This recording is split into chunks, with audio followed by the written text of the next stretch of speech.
It looked like a nightmare, but it was real. In January 1945, Soviet soldiers walked into Auschwitz and froze. In front of them stood children, thin as bones, their eyes wide with terror, their arms tattooed like cattle. Most were twins. Some couldn't walk, others couldn't speak, and all of them had been through something no child should ever face. These children were not just prisoners. They were lab rats. Carl Mengele owned a successful farm equipment company called Mengele & Sons. The business gave Josef a privileged childhood, far from hunger or struggle.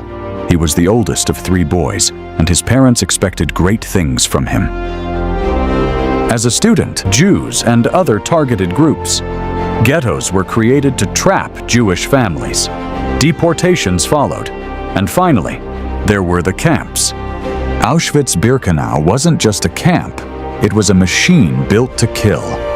Located in occupied Poland, it became the largest of the Nazi concentration and extermination. The horror of the twin experiments didn't happen in a vacuum. It was born out of a war, World War II, and out of ideas so twisted that they turned science into a weapon. To understand why a doctor could walk into a room full of children and see test subjects instead of human beings, we have to step back into the world that made it possible. Germany in the 19th, physical disability, and even entire races, they could build a stronger, healthier society. But this wasn't science. It was a twisted fantasy, backed by fake experiments and forced sterilizations. Josef Mengele. Who was Dr. Josef Mengele? Josef Mengele did not arrive at Auschwitz as a monster. He came wearing a smile, polished boots, and a doctor's coat. He looked clean, and every day, children were taught in school that Jews spread disease. Doctors were trained to spot inferior traits, like dark eyes, crooked noses, or mental illness. It wasn't just hate, it was policy. And that policy would soon lead to mass murder. In 1930 were so-called Aryans, white, blonde, blue-eyed Germans. At the bottom were Jews, Roma, also called Gypsies, Slavs, people with disabilities, and anyone who didn't fit the Nazi mold of perfection. The Nazis didn't just hate these groups, they called them Untermenschen, a subhuman. Territories, it got even worse. When Auschwitz expanded to include Birkenau in 1942, it was designed not just for forced labor, but for industrial-scale killing. But amid all this death, a small number of... And worst of all, these kids were chosen for one reason. They were born twins. That was their crime. Their punishment was to be turned into experiments by a doctor who thought they were less than human. The war that allowed this to happen. Key to understanding heredity. What traits were passed down in the blood, and what came from the environment. To them, identical twins were living experiments, ready to be measured, compared, and tortured in the name of research. So, when a transport arrived, they created policies that targeted people considered genetically unfit. Over 400,000 people in Germany were sterilized against their will. Tens of thousands with disabilities were murdered in secret. The 30s was reeling. After losing World War I, the country was broke, humiliated, and angry. The Nazi Party promised to fix that. They didn't just want to rebuild Germany, they wanted to purify it. Adolf Hitler believed that some people were naturally better than others. That word mattered. Once you label someone as less than human, it becomes easier to hurt them, to isolate them, to kill them. Nazi propaganda hammered this idea home. At the fate of thousands of twins, we have to look at where he came from. Mengele was born on March 16, 1911, in Günzburg, a small town in southern Germany. His family was Catholic and well-off.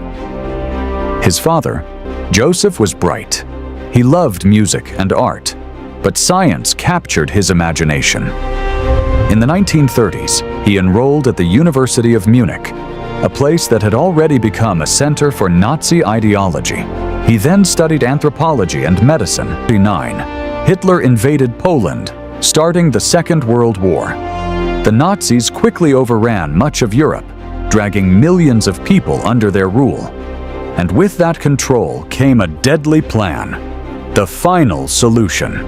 It was a code name for something horrible, the systematic extermination of extermination camps. Trains packed with people rolled in, day and night. Most were murdered in gas chambers within hours of arriving. Entire families were erased. But not everyone was killed immediately. Some were kept alive for labor. Strong men, younger women, confident, like someone who might help the sick. But underneath the uniform was a man who had already decided that some children were worth less than lab mice. To understand how he got there, how one man came to decide, didn't happen by accident. It was part of the Nazi obsession with eugenics. Eugenics is the idea that the human race can be improved by controlling who gets to have children. The Nazis believed that by breeding out traits like mental illness fit enough to work. And then, there were the twins. Twins were rare, roughly 1 in every 100 births. But for Nazi scientists, they were gold. They believed twins held the key to live, for a purpose worse than death itself. They were taken not because they were lucky, but because they were valuable to one man's obsession. His name was Josef. Nazi officers would shout, "Zwillinge," twins, as families stepped off the cattle cars. If a mother had twin children, they were often pulled aside. The rest of the family, parents, grandparents, and it was deadly.